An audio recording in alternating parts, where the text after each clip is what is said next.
pasabog, mukha ng 18 na ready na makipagpuksan sa PC ni Ninong Mang Juan.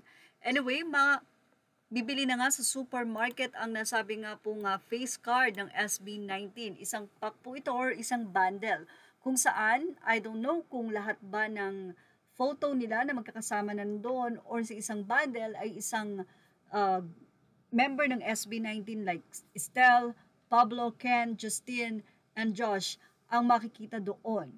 Kaya naman ang iba, napakarami ng bumili or binili para sure na makukuha nila lahat ang mahalima o sa ilang packs na iyon ay makukumpleto nila ang SB19. Grabe, kalalabas pa lang nga ang nasabi nga pong Mang Juan with SB19 face card ay halos maubos na nga ito sa market. Marami nagtatanong saan daw mabibili ang nasabi nga pong bundle na ito with the face card of SB19. Well, may nag-post po na sa San Fernando, La Union, mabibili sa supermarket doon at kung magkano po ang halaga ay 85 pesos po daw per bundle.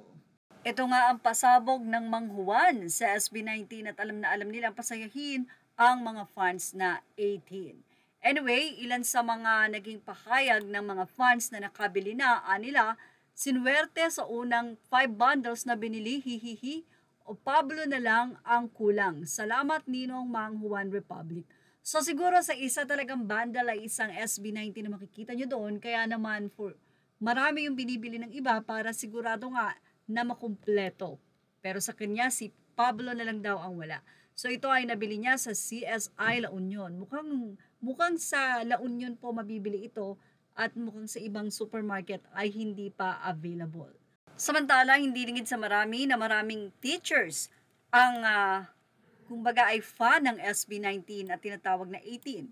Kaya naman, Happy Teachers Day! Salamat 18 teachers, your hard work and love for teaching make a difference in our lives.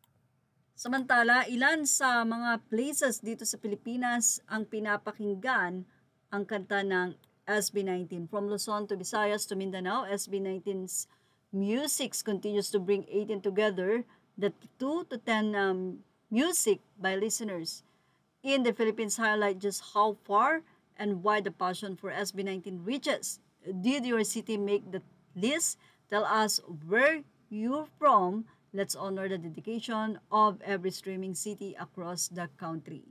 So, Quezon City, Manila, Caloocan City, Cebu City, Davao City, San Juan, Makati City, Tarlac City, General Trias, and Bacoor. At yan ang ating showbiz snap update. Thank you for watching. Images are all credit to the right.